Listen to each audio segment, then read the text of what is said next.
Oh, I mean, okay, guys, we're live. So, welcome. Good morning.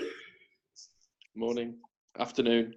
Oh, afternoon, evening, midnight, whatever it is. Welcome. 5 o'clock in England. 5 o'clock. It's 5 We o'clock. have 6 o'clock here. In where? In Belgium. In Belgium. In Phoenix, Arizona, USA, it's 10 o'clock. Wow. Yeah. So I want to welcome everyone to the One-Tap Mindset 12-step meeting.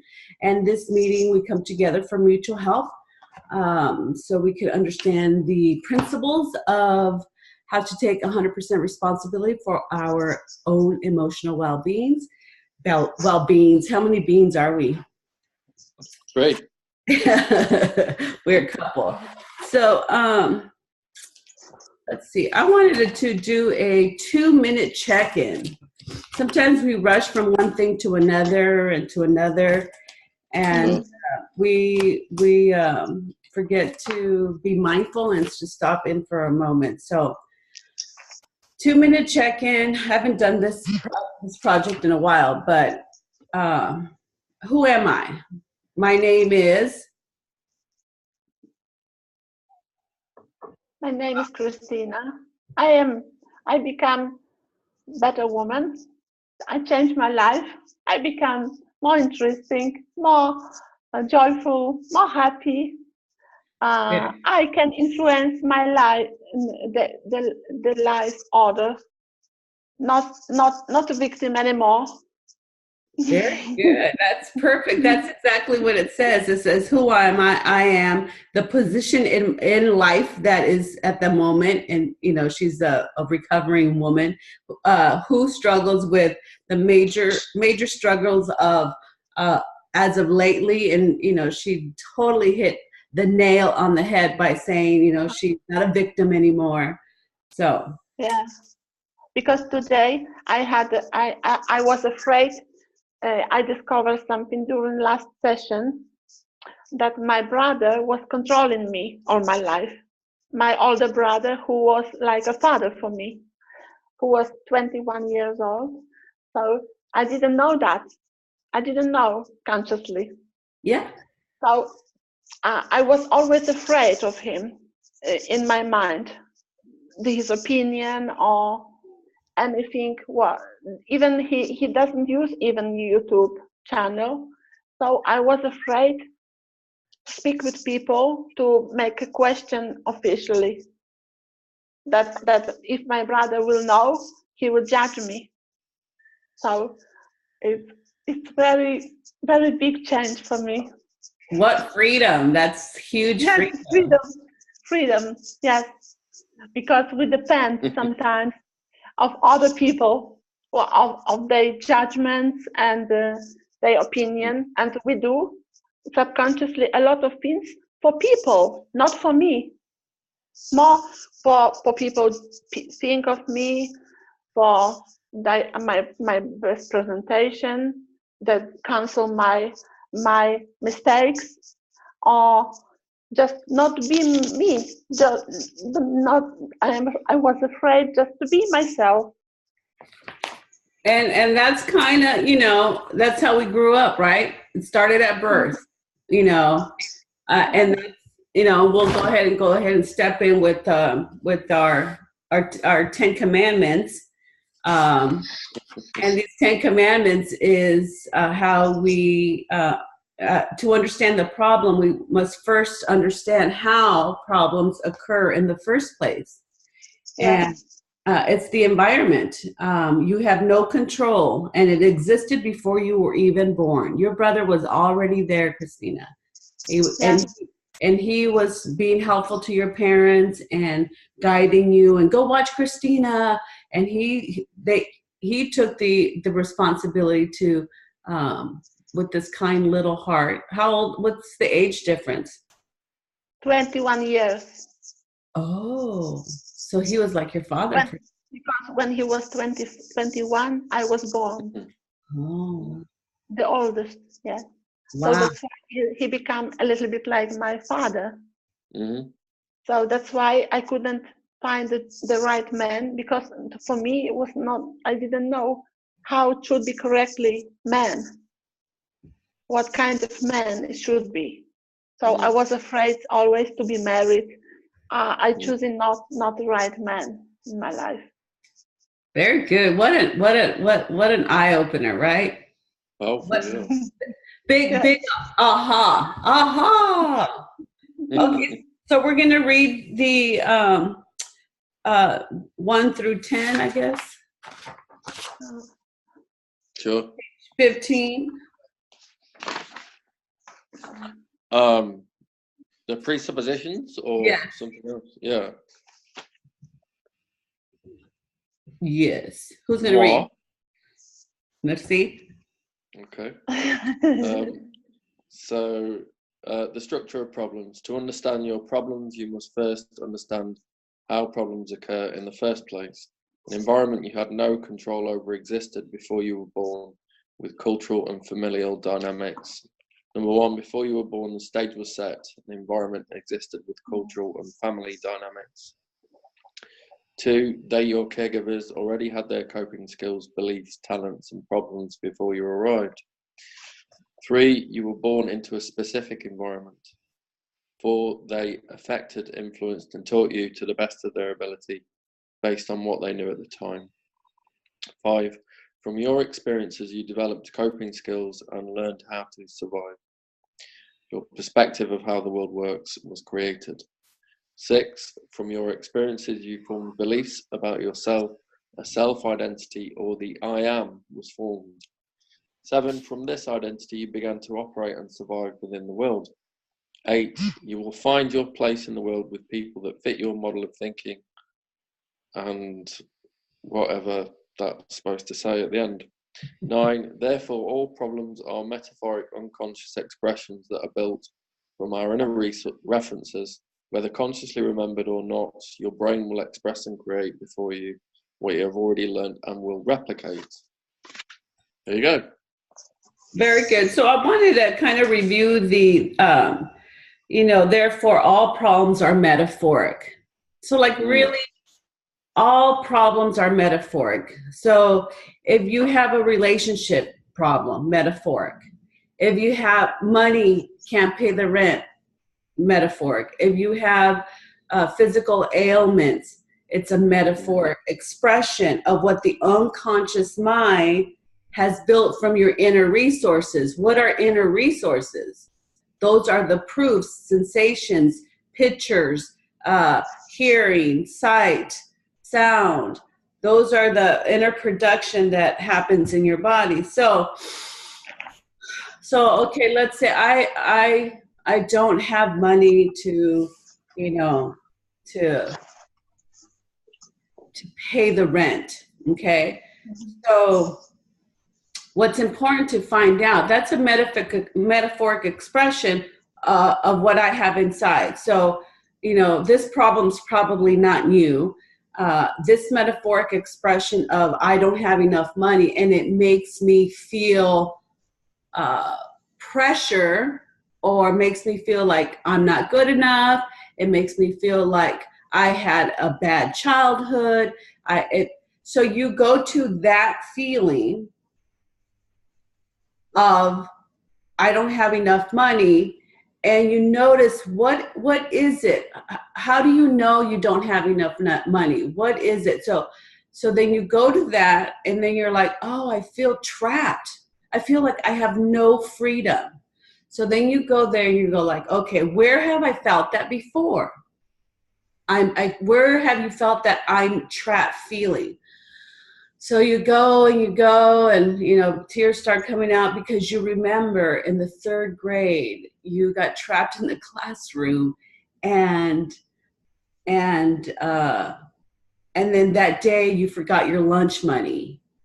So the brain links the trap feeling with having no money for taking care of yourself for lunch. So that's an unconscious expression. So because that's the information and the data that we hold as a 3rd grader that we're bringing into the future, it shows up in an uglier pair of shoes, as Robert G. Smith would say, right? So I feel like everything that comes out of our mouth is an expression, a metaphoric expression of what we hold inside. Yeah. So if you capture every thought, if you question every feeling, sensation, like how do I know and where have I felt that before, now you're taking conscious control, changing what you hold inside by going to a memory and rewriting it, tapping it out, scratching it out, as they say, scratching the record, the data. So your brain will express and create before you what you have already learned to replicate. So that's why some of these things are chronic.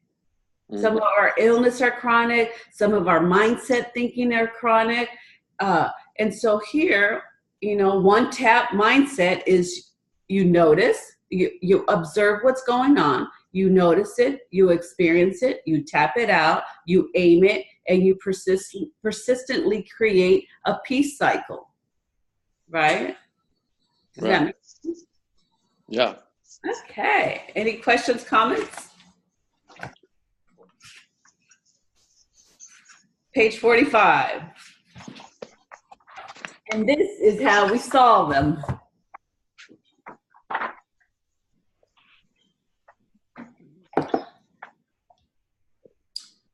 Transformational process. When you were born, our life stage has already been set. The people in your world influence your perceptions and beliefs because they are the ones you learn from. Through your experiences, you learn the coping and survival skills. Your level of emotional intelligence is built on the emotional dynamics of your environment.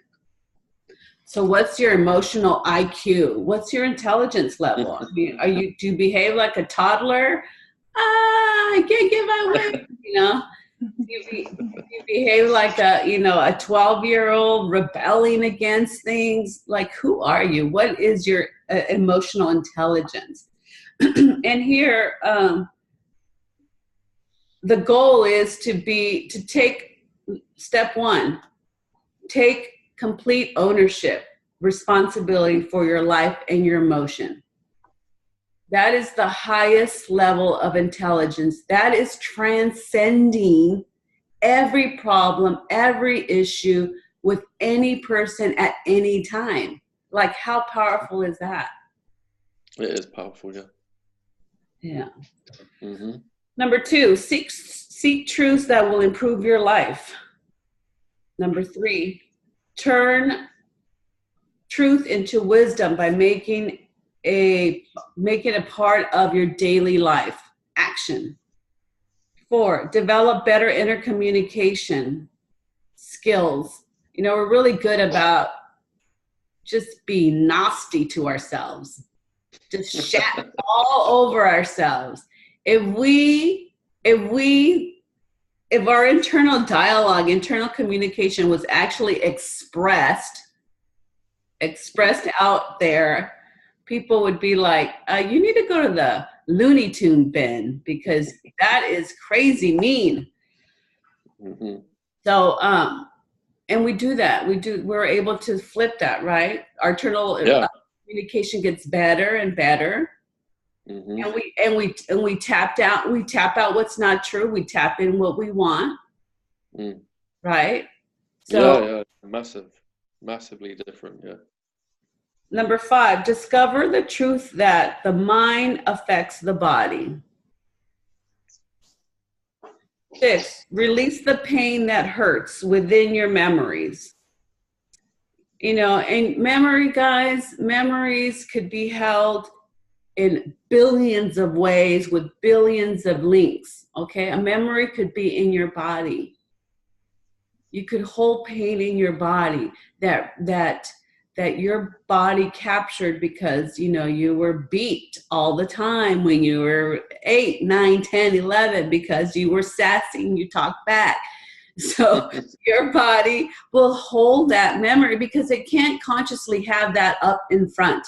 We cannot consciously create, see that. So it has to store it because we don't know how to release it. And because we had to judge it and we had to survive and we had to cope, we held it in. So going to release the pain and the hurts within your memories, physically, mentally, emotionally, spiritually, we have memories. We have memories that we see, that are visual, that are picture, that are sounds. We have memories that are, you know, potato chips or lemon. There's a trigger, there's a memory. And we have stories and chatters about that. This will start to create a deeper change in your life, evolution of growth. 5, transform all unpleasant memories, every person, every character at every age. That is the transformational process. As you change every character within yourself, naturally you create a meaningful relationship with yourself and others. The 9, the natural results will be ultimate forgiveness. Ultimate forgiveness is changing all the memories for the reasons you thought you needed to forgive others, but you will actually set yourself free.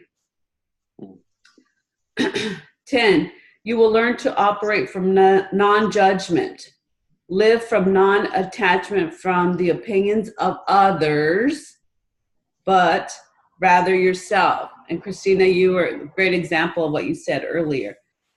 You'll be able to create a life with intention instead of default. Yeah. And you will be driven by passion and become highly emotionally intelligent.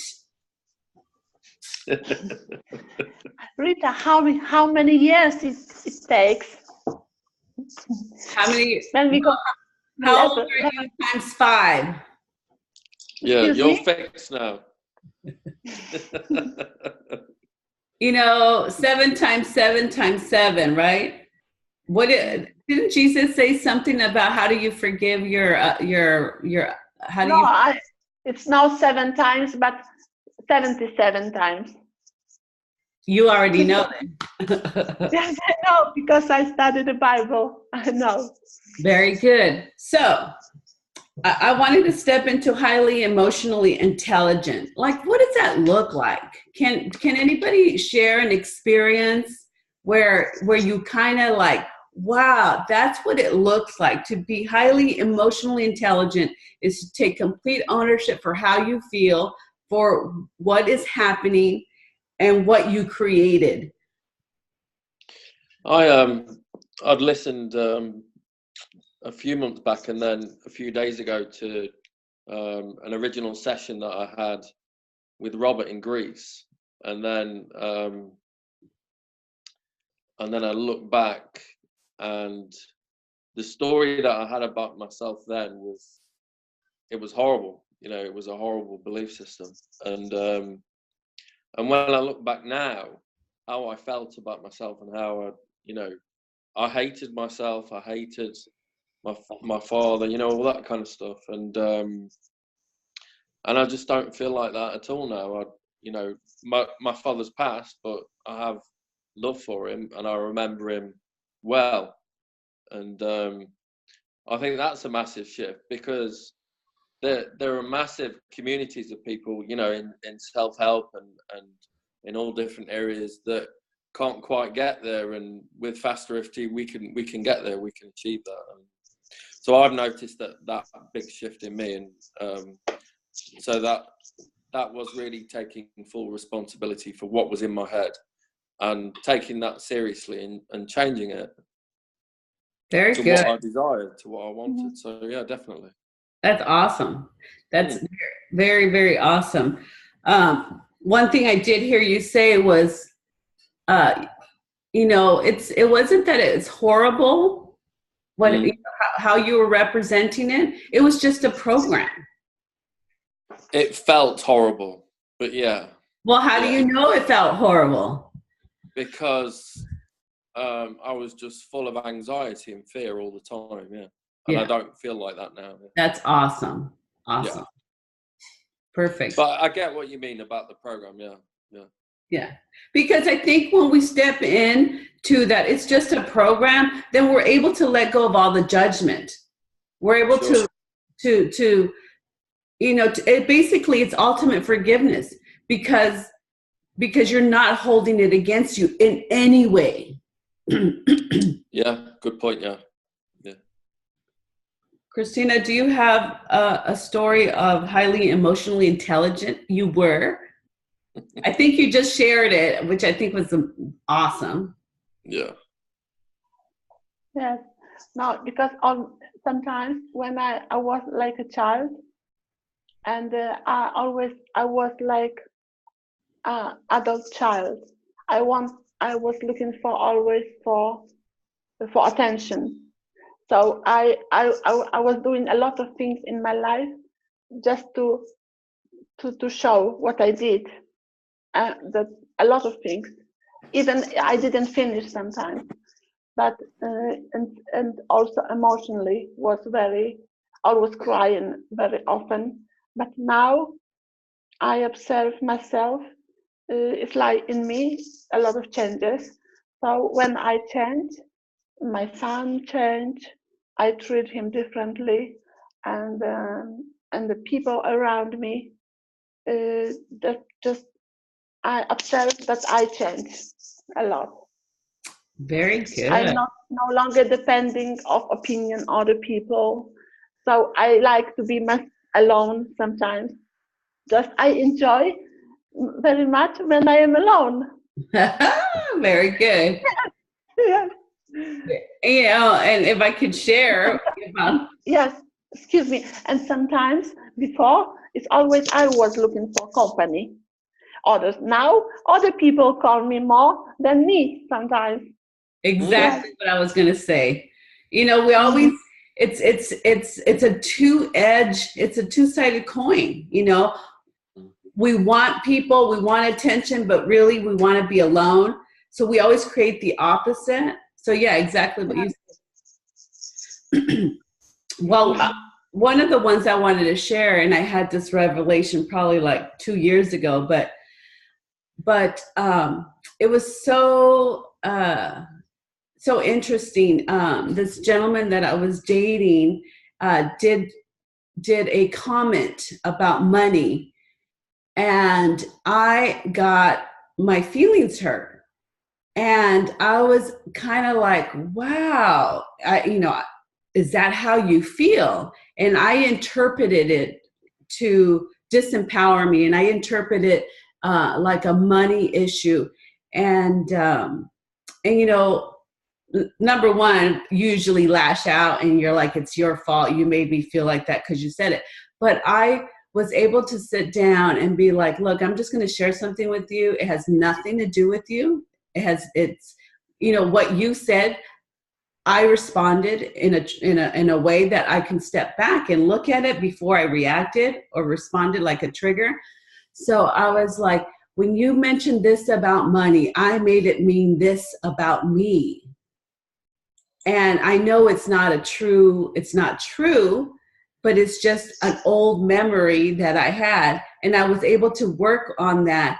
But that was taking 100% emotional, complete responsibility, where you could see that trigger occurring and you capture it and you turn it around and you're like, okay, what is it in me that I hold that information that is disempowering or empowering? So good morning, Miss Wallace.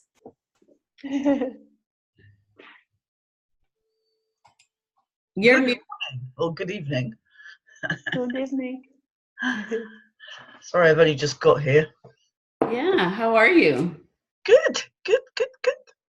Thank you very much. How's everybody else? We just read the prepositional presuppose the 10 commandments of how we create problems, and now we just finished the 12 steps of transformational process, and okay.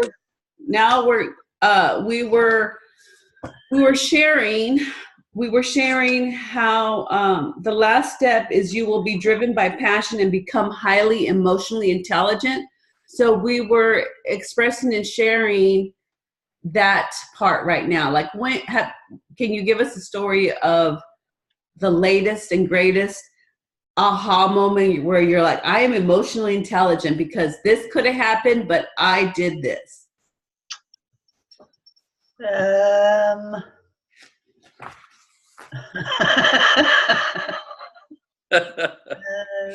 me think. There has been something I've been tapping on. What was I tapping on the other day?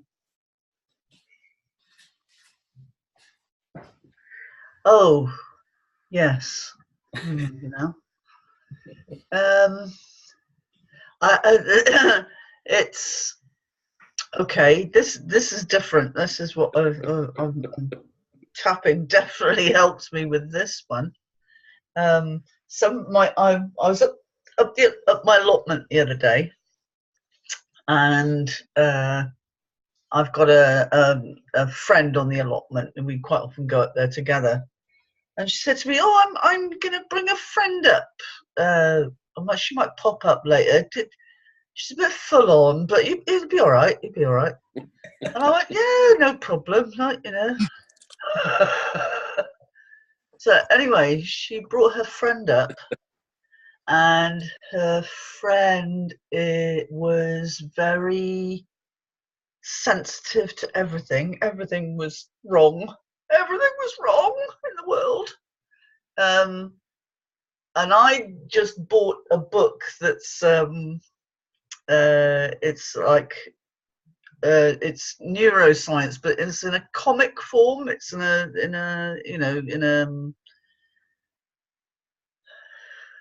the big comics that you get that describe things for adults. It's like a comic book, but it was describing how the brain works.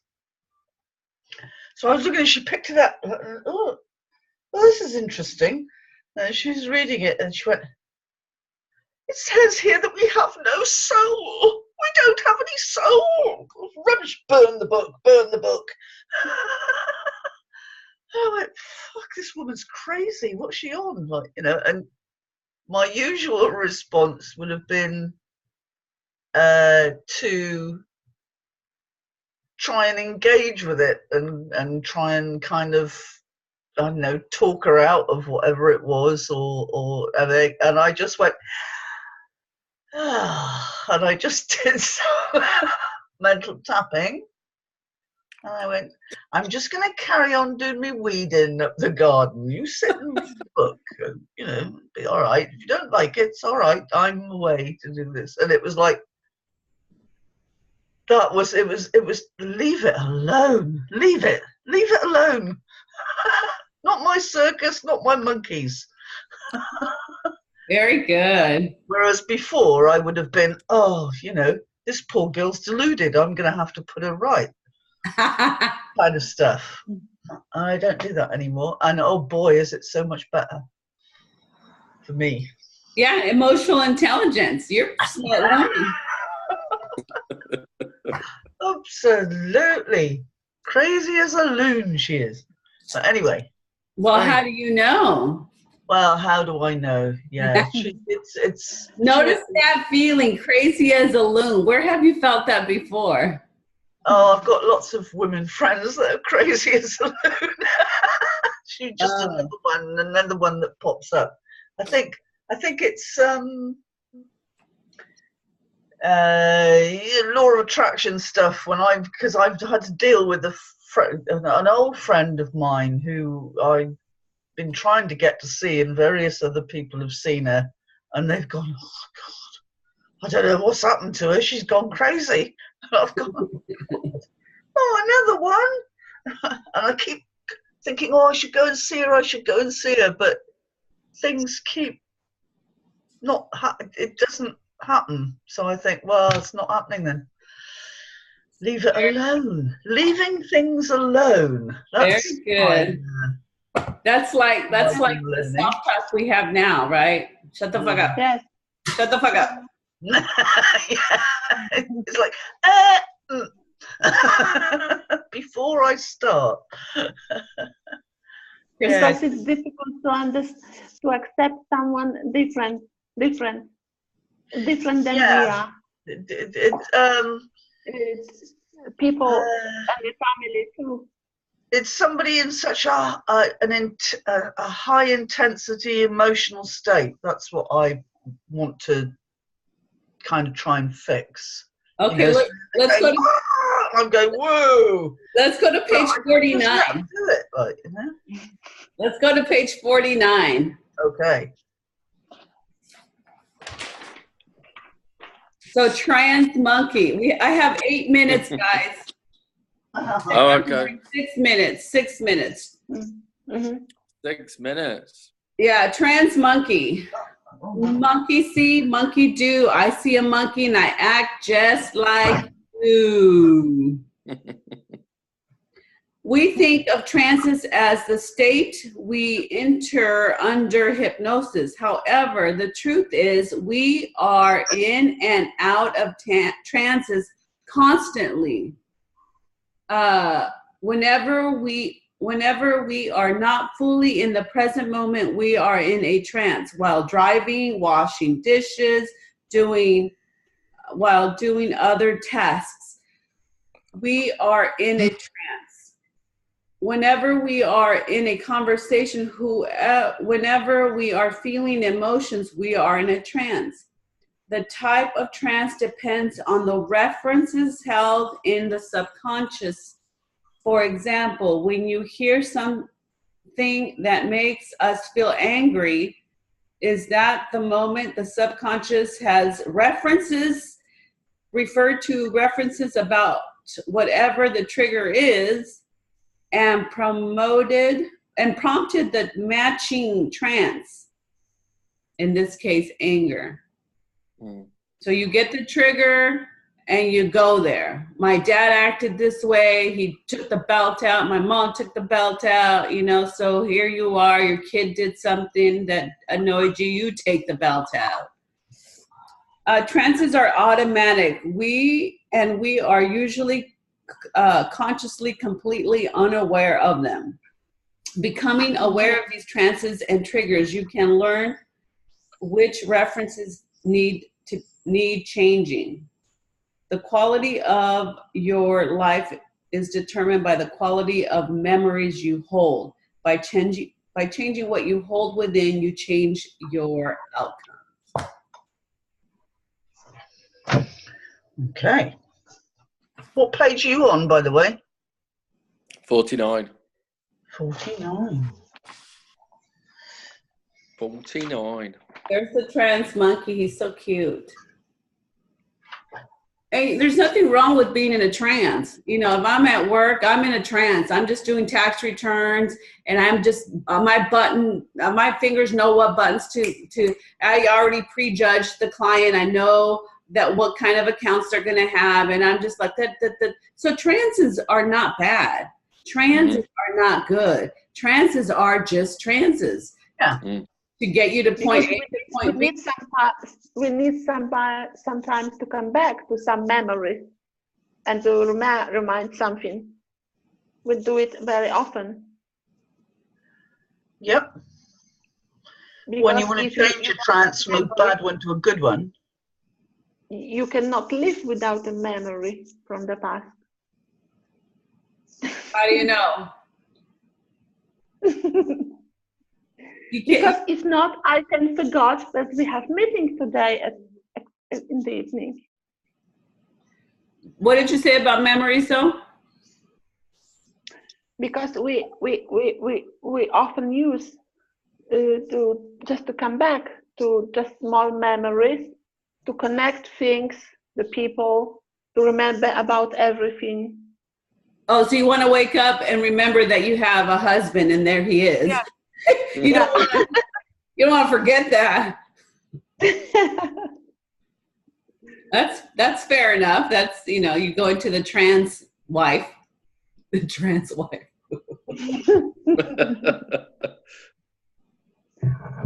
Very good. Any last minute burning desires? We have 2 minutes. I'm good. But I have a question about if you say we are not broken, that not nobody is broken.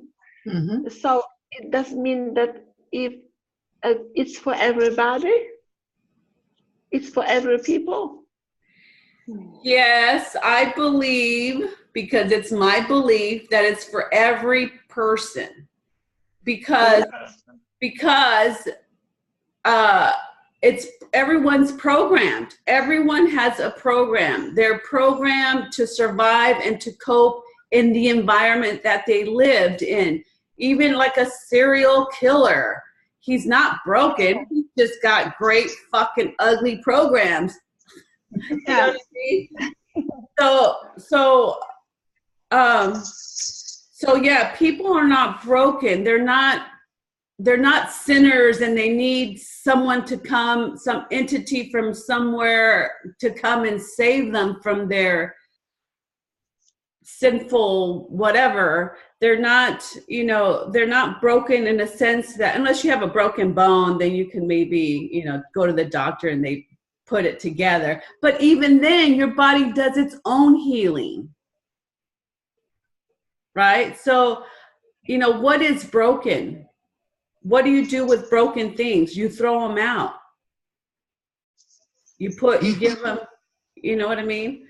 So, yes. So I believe people are not broken. You know, they've just got programs that allow them to be where they're at. And with that, guys, the mid is up. So I love you, love you, love you. Yeah, short, sweet. Sorry I wasn't here for long. I know. Wake up earlier. I mean, don't wake up. Come home earlier. Yeah. So we'll see you in Greece. All right. See you. Take care. In how many minutes? I mean, how many days?